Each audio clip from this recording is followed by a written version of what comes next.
Hi hello ನಮಸ್ತೆ welcome to my YouTube channel Prabhu IQ YouTube ಚಾನಲ್ಗೆ ಎಲ್ಲರಿಗೂ ಆತ್ಮೀಯ ಸ್ವಾಗತ. ಸ್ಟೂಡೆಂಟ್ಸ್, ಇವತ್ತಿನ ವಿಡಿಯೋ ನೋಡಿ Agniveer previous question paper solution ಮಾಡ್ತಾ ಇದ್ದೇವೆ ವಿತ್ ಜೊತೆಗೆ ಟ್ರಿಕ್ಸ್ ಜೊತೆಗೆ. ಸೊ 22 ಏಪ್ರಿಲ್ 2024ರಲ್ಲಿ ನೋಡಿ ಸ್ಟೂಡೆಂಟ್ಸ್, ಇವಾಗ 2023 ಹಿಂದ್ಗಡೆ ಮಾಡಿದ್ದೀನಿ. 3-4 ಕ್ವಶನ್ ಪೇಪರ್ ಡಿಸ್ಕಷನ್ ಮಾಡಿದ್ದೇನೆ. ಸೊ ಡಿಸ್ಕ್ರಿಪ್ಷನ್ ಅಲ್ಲಿ ಲಿಂಕ್ ಇದೆ, ಹೋಗಿ ವಿಡಿಯೋನ ನೋಡಿ ಶೇರ್ ಮಾಡಿ. ಬಟ್ ಇವತ್ತು ನೋಡಿ ನಾನು 2024ರಲ್ಲಿ ಅಂದ್ರೆ ಹೋದ ವರ್ಷದಲ್ಲಿ ನಡೆದಂತ ಕ್ವಶನ್ ಪೇಪರ್ಗಳ ಬಗ್ಗೆ ಡಿಸ್ಕಷನ್ ಮಾಡ್ತಾ ಇದ್ದೀವಿ. ಅದರಲ್ಲಿ 22 April 2024 shift 1. So please students like ಮಾಡಿ, ಶೇರ್ ಮಾಡಿ, ಜೊತೆಗೆ ಯೂಟ್ಯೂಬ್ ಚಾನಲ್ನ ಸಬ್ಸ್ಕ್ರೈಬ್ ಮಾಡಿ. ಇದೇ ತರ ನಿಮಗೆ ವಿಡಿಯೋ ಹಾಕಿದ ತಕ್ಷಣ ನೋಟಿಫಿಕೇಶನ್ ಬರ್ತಾ ಹೋಗುತ್ತೆ. ಸೊ ಲೆಟ್ ಸ್ಟಾರ್ಟ್ ಮಾಡೋಣ. So first question ನೋಡಿ, the area of rectangle is 84 centimeter square and its length is 12 centimeter. Find the its breadth ಅಂತ ಕೇಳಿದಾನೆ. ಸೊ ಸಿಂಪಲ್ ನೋಡಿ ಸ್ಟೂಡೆಂಟ್ಸ್, ಇದು ಮೆನ್ಸುರೇಷನ್ ಅಲ್ಲಿ ಬರುತ್ತೆ ಕ್ವಶನ್. ಏನು ದ ಏರಿಯಾ ಆಫ್ ರೆಕ್ಟ್ಯಾಂಗಲ್ ಅಂದ್ರೆ ಏನು? ಆಯತ.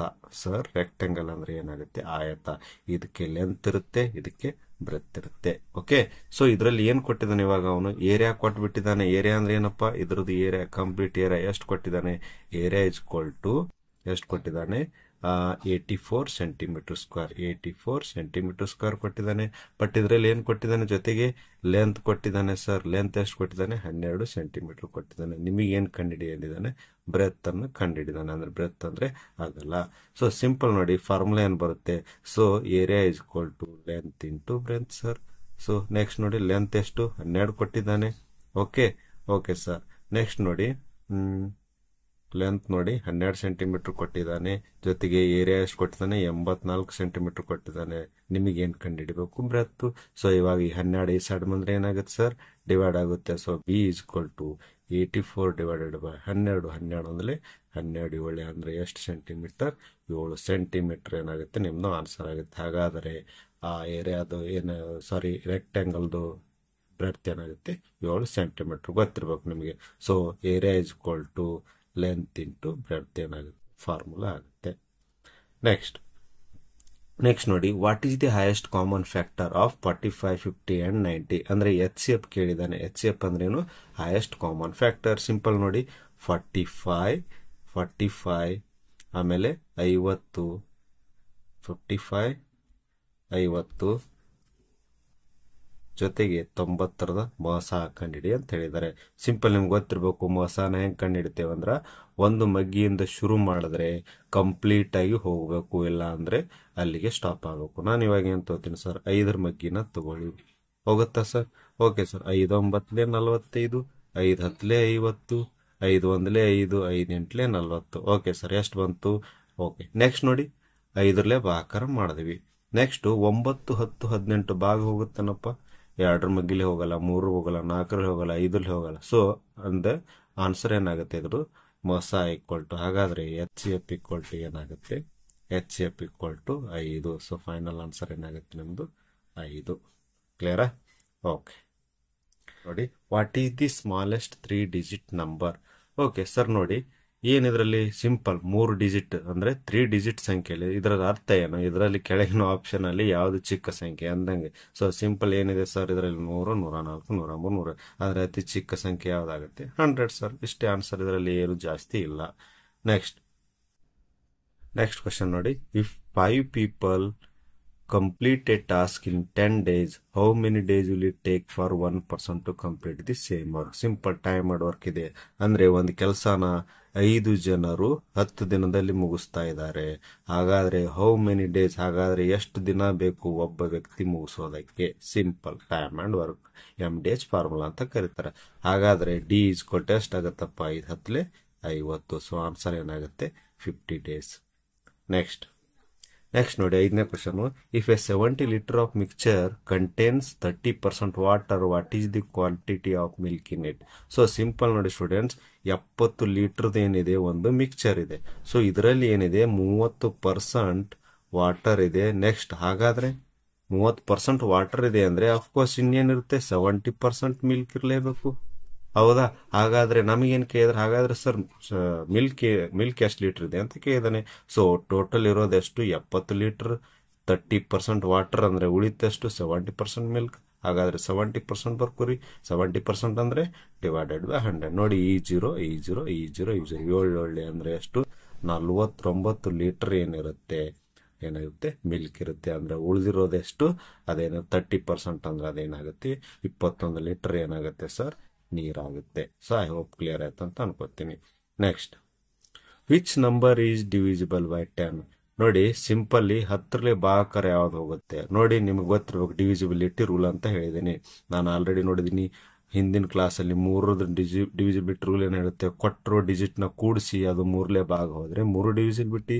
ನೆಕ್ಸ್ಟ್ 4ರ ಡಿವಿಸಿಬಿಲಿಟಿ ರೂಲ್ ಬೇಕಪ್ಪ ಅಂದ್ರೆ ಲಾಸ್ಟ್ 2 ಡಿಜಿಟ್ನ ಭಾಗಾಕಾರ ಮಾಡಿ ಭಾಗ ಹೋದ್ರೆ ಅದು ಕಂಪ್ಲೀಟ್ ಆಗಿ ಭಾಗ ಹೋಗುತ್ತೆ. ಅದೇ ತರ 8ರದ್ದು ಹೇಳಿ ಸರ್ ಅಂದ್ರೆ 8ರ ಡಿವಿಸಿಬಿಲಿಟಿ ರೂಲ್ ಏನು ಹೇಳುತ್ತೆ, ಕೊನೆಯ 3 ಸಂಖ್ಯೆ ಅಂದ್ರೆ ಕೊನೆಯ 3 ಡಿಜಿಟ್ನ ಭಾಗಾಕಾರ ಮಾಡಿದ್ರೆ ಕಂಪ್ಲೀಟ್ ಭಾಗ ಹೋಗುತ್ತಂದ್ರೆ ಅದು ಕಂಪ್ಲೀಟ್ ಆಗಿ ಹೋಗುತ್ತೆ. ಅದೇ ಸರ್ 5ರಲ್ಲೇ ಭಾಗ ಹೋಗ್ಬೇಕಂದ್ರೆ ರೂಲ್ಸ್ ಏನು, ಕೊನೆಯ ಸಂಖ್ಯೆ ಲಾಸ್ಟ್ ಡಿಜಿಟ್ 5 ಅಥವಾ 0 ಇದ್ರೆ ಏನಾಗುತ್ತೆ ಆಟೋಮೆಟಿಕ್ 5ರಲ್ಲೇ ಭಾಗ ಹೋಗುತ್ತೆ. ಸರ್ ನೆಕ್ಸ್ಟ್ 10ರದಂತೂ ತುಂಬಾ ಈಸಿ, ಯಾಕಂದ್ರೆ ಕೊನೆಗೆ 0 ಇದ್ರೆ ಅದೇನಾಗುತ್ತೆ ಆಟೋಮೆಟಿಕ್ ಹೋಗುತ್ತೆ. ಇಲ್ಲೆಲ್ಲ ಚೆಕ್ ಮಾಡಿದ್ರೆ ನೋಡ್ರಿ 10ರಲ್ಲೇ 75 ಹೋಗಲ್ಲ ಸರ್, 89 ಹೋಗಲ್ಲ, 55 ಹೋಗಲ್ಲ. ಬಟ್ ನಮ್ದೇನು ನೋಡಿ 110 ಕೊನೆಗೆ 0 ಇದೆ, ಹಾಗಾಗಿ 10ರಲ್ಲೇ ಭಾಗ ಹೋಗೋದಂದ್ರೆ ಆನ್ಸರ್ ಏನಾಗುತ್ತೆ ನಮ್ದು 110. Next, how to simplify 27/21 as a fraction in simplest form ಅಂತ ಕೇಳಿದಾರೆ. ಸಿಂಪಲ್ ಏನಿಲ್ಲ ಸ್ಟೂಡೆಂಟ್ಸ್, ಇದರಲ್ಲಿ 27/21 ಕಡ್ತಾ ಹೊಡೆದು ಸಿಂಪ್ಲೆಸ್ಟ್ ಫಾರ್ಮ್ನ ಹೇಳಿ ಅಂತ ಹೇಳ್ತಾರೆ. ಸೊ ಮಗ್ಗಿ ನೋಡಿ ಯಾವ್ದು ಸ್ಟಾರ್ಟ್ ಮಾಡ್ತೀರಾ, 9ರ ಮಗ್ಗಿ ಸ್ಟಾರ್ಟ್ ಮಾಡಿ, 9ರಲ್ಲಿ ಹೋಗಲ್ಲ, 3ರ ಮಗ್ಗಿ 3 7 21 3 9 27. ಹೌದಾ, ಎಷ್ಟು ಬಂತು ಸರ್ 9/7. ಮತ್ತೆ ಹೋಗುತ್ತೇನಪ್ಪ ಕಡ್ತಾ, ಹೋಗಲ್ಲ. ಹಾಗಾದ್ರೆ ಸಿಂಪಲ್ ಏನಾಗುತ್ತೆ ಆನ್ಸರು 9/7. ಸಿಂಪಲ್ ನೋಡಿ ಎಷ್ಟು ಈಸಿ ಕ್ವಶನ್ಸ್ ಬಂದಿದ್ದಾವೆ. Next, what is the number that when tripled and then increased by 1 equals to 10? So ಒಂದು ನಂಬರ್ ಇದೆ, ನಾನು ಯಾವಾಗಲೂ ಏನು ಹೇಳ್ತೀನಿ ನಿಮಗೆ, ಒಂದು ನಂಬರ್ನ ಎಕ್ಸ್ ಅಂತ ಅನ್ಕೊಳ್ಳಿ ಸರ್, ಗೊತ್ತಿಲ್ಲ ನಮ್ದು ಯಾವ್ದಿದೆ ಅಂತ. ಕ್ಲಿಯರಾ? ಹಾಗಾಗಿ what is the number that when tripled ಅಂದ್ರೆ ಇದನ್ನು 3 ಪಟ್ಟು ಮಾಡಿದಾಗ, ಒಂದು ನಂಬರ್ನ 3 ಪಟ್ಟು ಮಾಡಿ ಅದ್ರಾಗ ಒಂದನ್ನು ಇನ್ಕ್ರೀಸ್ ಮಾಡಿದ್ರೆ ಏನ್ ಬರ್ತಾ ಇದೆ ಅಂತಿದ್ದಾನೆ ಅವನು, 10 ಬರ್ತಾ ಇದ್ದಾವೆ. ಕ್ಲಿಯರ್ ಆಯ್ತಾ? ಇಷ್ಟು ಬರ್ಕೊಳಕ್ ಬಂದ್ರೆ ಮುಗಿದೋಯ್ತು. ನಾನೇನ್ ಮಾಡಿದೆ, ಒಂದು ನಂಬರ್ ಇದೆ ಎಕ್ಸ್ ಅಂತ ಅನ್ಕೊಂಡಿದೀನಿ, ಅವನೇನಂತಿದ್ದಾನೆ what is the number that when tripled ಅಂದ್ರೆ 3 ಪಟ್ಟು ಮಾಡಿ ಒಂದನ್ನು ಇನ್ಕ್ರೀಸ್ ಮಾಡಿದ್ರೆ ಎಷ್ಟಾಗ್ತಾ ಇದೆ, 10 ಆಗ್ತಾ ಇದೆ ಅಂತ ಇದ್ದಾನೆ. ಅದೇ ತರ ನಾನು ಏನ್ ಮಾಡಿದೆ, 3x ಅಂದ್ರೆ 3 ಪಟ್ಟು ಮಾಡಿದೆ, ಅದ್ರ ಜೊತೆಗೆ ಒಂದನ್ನು ಇನ್ಕ್ರಿಮೆಂಟ್ ಮಾಡಿದೆ, ಆವಾಗ 10 ಬಂತು. ಇವಾಗ ಸಿಂಪಲ್ ನೋಡಿ ಸರ್, ಈ ಒಂದನ್ನು ಆ ಸೈಡ್ ಕಳಿಸಿ, 3x = 10ರಲ್ಲಿ 1 ಹೋಗುತ್ತೆ. ನೆಕ್ಸ್ಟ್ ನೋಡಿ 3x = ಸರ್ 9 ಆಯ್ತು. ಹಾಗಾದ್ರೆ x ಏನಾಗುತ್ತೆ 9/3 ಅಂದ್ರೆ 3 ಒಂದಲೇ 3 ಮೂರ್ಲೆ ಅಂದ್ರೆ ಆ ಸಂಖ್ಯೆ ಯಾವ್ದಿರುತ್ತೆ, ನಾವು ಅನ್ಕೊಂಡಿರೋ ಸಂಖ್ಯೆ ಏನಾಗುತ್ತೆ ಇವಾಗ 3. ಹಾಗಾಗಿ ಆನ್ಸರ್ ಏನಾಗುತ್ತೆ 3 ಆಗುತ್ತೆ. ನೆಕ್ಸ್ಟ್ ನೋಡಿ, if x plus 1/x = 4 is given, what is the value of x² plus 1/x² question mark ಅಂತ ಕೇಳಿದಾನೆ. ನೋಡಿ ಸ್ಟೂಡೆಂಟ್ಸ್, ಇವಾಗ x plus 1/x ಕೊಟ್ಟಿದ್ದಾನೆ, ನಿಮಗೆ ಏನ್ ಕೇಳ್ತಾ ಇದ್ದಾನೆ, x² plus 1/x² ಅಂತ ಕೇಳ್ತಾ ಇದ್ದಾನೆ. ಸೊ ನೋಡಿ ಇದು ಯಾವ್ದ್ರ ಮೇಲಿದೆ ಅಂದ್ರೆ simple a plus b whole bracket square ಗೊತ್ತಿದ್ರೆ ಆನ್ಸರ್ ಬರುತ್ತೆ. ಏನ್ ಸರ್, a² ನಿಮ್ಗೆ ಗೊತ್ತಿರುತ್ತೆ formula, plus b² plus 2ab. Okay, ಇದು ಏನು ಫಾರ್ಮುಲಾ. ಇವಾಗ ನೀವು ಎ ಅನ್ನ ಎಕ್ಸ್ ಅನ್ಕೊಂಡ್ರೆ ಬಿ ಏನಾಗುತ್ತೆ ಈ ಪ್ರಾಬ್ಲಮ್ ಅಲ್ಲಿ 1/x ಜಸ್ಟ್ ಪುಟ್ ಮಾಡಿ. So X plus 1/x whole square. ಕ್ಲಿಯರಾ? ಓಕೆ, ನೆಕ್ಸ್ಟ್ ನೋಡಿ ಈಕ್ವಲ್ ಟು a² ಅಂದ್ರೆ ಏನಪ್ಪ, ಎ ಅಂದ್ರೆ ಎಕ್ಸ್ ಅಂದ್ರೆ x² ಸರ್, ಪ್ಲಸ್ b² ಅಂದ್ರೆ ಏನಾಗುತ್ತೆ 1/x² sir, plus 2 into A ಅಂದ್ರೆ ಎಕ್ಸ್ ಇಂಟು 1/x, ಬಿ ಅಂದ್ರೆ 1/x. ಓಕೆ, ಸೊ ಇವಾಗ x ಪ್ಲಸ್ 1/x² ಆಲ್ರೆಡಿ ಕೊಟ್ಬಿಟ್ಟಿದ್ದಾನೆ, ಎಷ್ಟು 4 ಅಂತ, 4 ಪುಟ್ ಮಾಡಿ, 4ರ ವರ್ಗ ಈಕ್ವಲ್ ಟು ಏನಾಗುತ್ತೆ ನೋಡಿ x² ಪ್ಲಸ್ 1/x² ಪ್ಲಸ್ ನೋಡಿ ಈ ಎಕ್ಸ್ ಹೋಯ್ತು ಅಂದ್ರೆ ಎಷ್ಟು ಉಳಿತು, 2 ಉಳಿತು. ನಿಮಗೇನು ನೋಡಿ ಇವಾಗ ಬಂತ, ನಿಮ್ಗೆ ಬೇಕಾಗಿರೋದು ಕಂಡು ಹಿಡಿಬೇಕಾಗಿರೋದು ಬಂತ, x² ಪ್ಲಸ್ 1/x² ಕಂಡು ಹಿಡಿ ಅಂದಿದ್ದಾನೆ, ಲಕ್ಷ ಕೊಡಿ.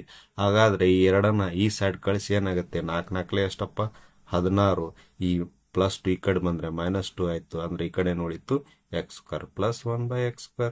16ರಲ್ಲಿ 2 ಹೋದ್ರೆ 14, ಅಂದ್ರೆ ಎಷ್ಟು ಬಂತು x ಪ್ಲಸ್ 1/x². ಹಾಗಾದ್ರೆ ಆನ್ಸರ್ ಏನ್ ಬರುತ್ತೆ 14 ಏನಾಗುತ್ತೆ ರೈಟ್ ಆನ್ಸರ್ ಆಗುತ್ತೆ. ಈ ಫಾರ್ಮುಲಾ ಬಂದ್ರೆ ಇದು ಆನ್ಸರ್ ಈಸಿಯಾಗಿ ಬರುತ್ತೆ. ನೆಕ್ಸ್ಟ್ ನೋಡಿ, if a profit of 20% is made by selling an item for 360 rupees, what is the cost price of the item? ನೋಡಿ ಸ್ಟೂಡೆಂಟ್ಸ್, ಒಬ್ಬ ವ್ಯಕ್ತಿ ಪ್ರಾಫಿಟ್ ಆಗಿದೆ, ಪ್ರಾಫಿಟ್ ಲಾಸ್ ಬರಲಿ ಬರುತ್ತೆ ಇದು ಕ್ವಶನ್. 20% ಪ್ರಾಫಿಟ್ ಅಂದ್ರೆ ಅರ್ಥ ಹೆಂಗ್ ಬರ್ಕೋತೀರಾ? 100 ರೂಪಾಯಿ ಇರೋ ವಸ್ತುನ ಎಷ್ಟಕ್ಕೆ ಮಾರದ ಸರ್? 120. ಕ್ಲಿಯರ್ ಆಯ್ತಾ? ಅಂದ್ರೆ 20% ಲಾಭ ಅಂದ್ರೆ ಹೆಂಗ್ ಬರ್ಕೋತೀರಾ? 100 ರೂಪಾಯಿ ಇರೋದ 120. ನಿಮಗೆ ಈಸಿ ಆಗೋಕೆ ಕಡ್ತಾ ಹೊಡ್ಕೊಳ್ಳಿ. ಕ್ಲಿಯರ್ ಆಯ್ತಾ? ಅಂದ್ರೆ ಎಷ್ಟಾಗುತ್ತೆ ಸರ್? ನೋಡಿ 12/10 ಬಂತು. ಎಷ್ಟು ಬಂತು? 12/10. ಅಂದ್ರೆ 10 ರೂಪಾಯಿ CP ಕೊಂಡ ಬೆಲೆ ಇದ್ರೆ 12 ರೂಪಾಯಿಗೆ ಮಾಡಿದಾನೆ, ಮಾರಿದಾನೆ. ಬಟ್ ಕ್ವಶನ್ ಅಲ್ಲಿ ಎಷ್ಟಕ್ಕೆ ಮಾರಿದಾನೆ ಸರ್?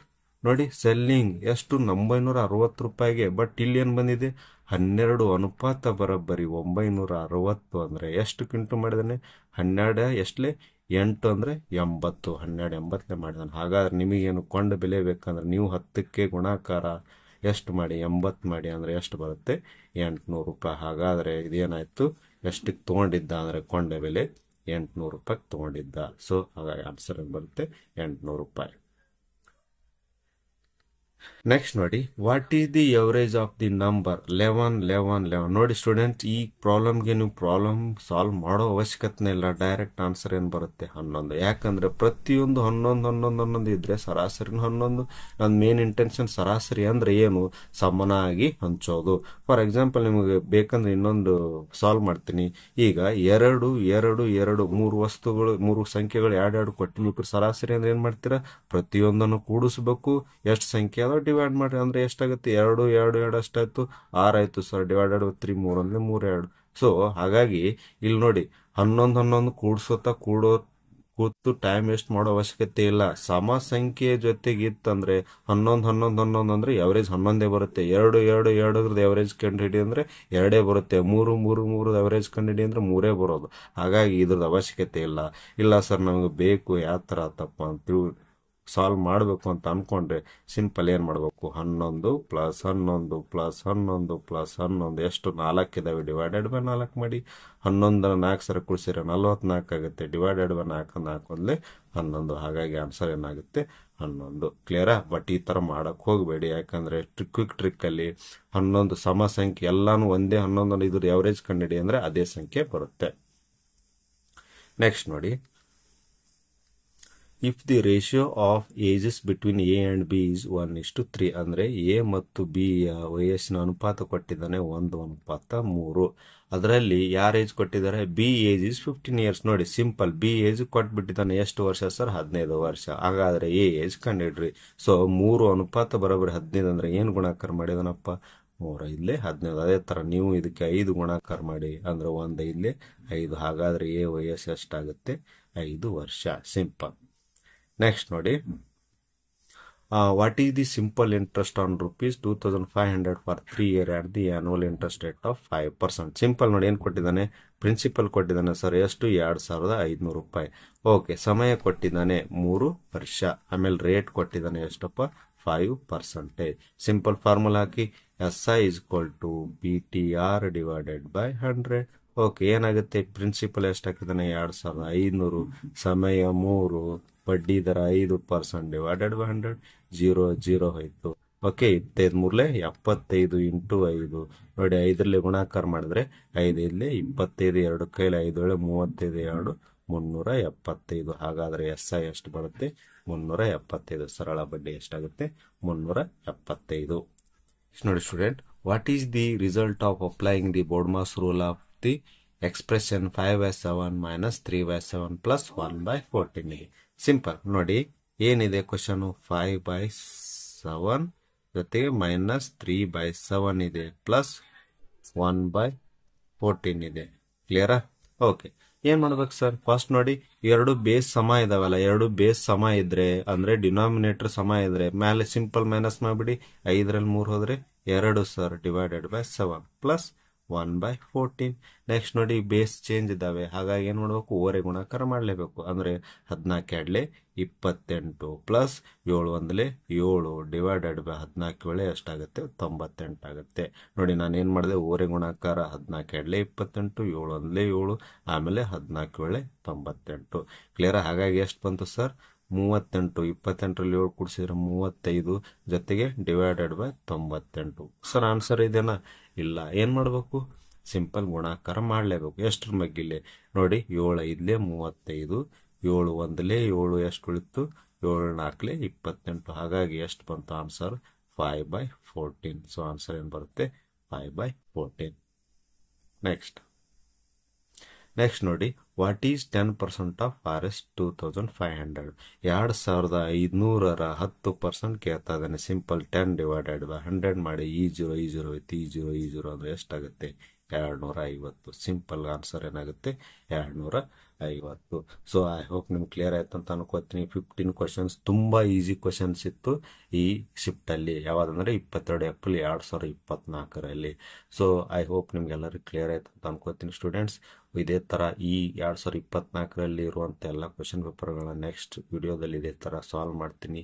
ಪ್ಲೀಸ್ ಆದಷ್ಟು ಎಲ್ಲರೂ ಶೇರ್ ಮಾಡಿ, ಲೈಕ್ ಮಾಡಿ, ಜೊತೆಗೆ ಚಾನಲ್ನ ಸಬ್ಸ್ಕ್ರೈಬ್ ಮಾಡಿ. ಇದೇ ಥರ ನೋಟಿಫಿಕೇಶನ್ ಬರಬೇಕಂದ್ರೆ ನೀವೇನು ಮಾಡಬೇಕು? ಬೆಲ್ ಐಕನ್ನ ಒತ್ತಿ. ಸೊ ಐ ಹೋಪ್ ನಿಮಗೆಲ್ಲ ಕ್ಲಿಯರ್ ಆಯ್ತು ಅನ್ಕೋತೀನಿ. ಸೊ ಪ್ಲೀಸ್ ದಯವಿಟ್ಟು ಆದಷ್ಟು ಎಲ್ಲರಿಗೆ ಶೇರ್ ಮಾಡಿ. ನೆಕ್ಸ್ಟ್ ವಿಡಿಯೋ ನೋಡಿ. ನೆಕ್ಸ್ಟ್ ಕ್ಲಾಸ್ಗಳಲ್ಲಿ ಗ್ರೂಪ್ ಡಿ ಕೂಡ ಕ್ವಶನ್ ಪೇಪರ್ ತರ್ತಾ ಇದ್ದೀನಿ. ಆಮೇಲೆ ಇನ್ನೂ ಯಾರು ನೋಡಿಲ್ಲ ಅಗ್ನಿವೀರ ಪ್ರೀವಿಯಸ್ ಇಯರ್ ಕ್ವಶನ್ ಪೇಪರ್ಸ್ನ ಕೆಳಗಡೆ ಡಿಸ್ಕ್ರಿಪ್ಷನ್ ಅಲ್ಲಿ ಲಿಂಕ್ ಇದೆ. ಪ್ರತಿಯೊಂದು ವಿಡಿಯೋನ ಹೋಗಿ ಚೆಕ್ ಮಾಡಿ, ಜೊತೆಗೆ ಯಾವ ಥರ ಟ್ರಿಕ್ಸ್ ಅಪ್ಲೈ ಮಾಡಿದ್ದೀನಿ ಅಂತ ನೋಟ್ ಮಾಡ್ಕೊಳ್ಳಿ. So thank you so much. Have a nice day.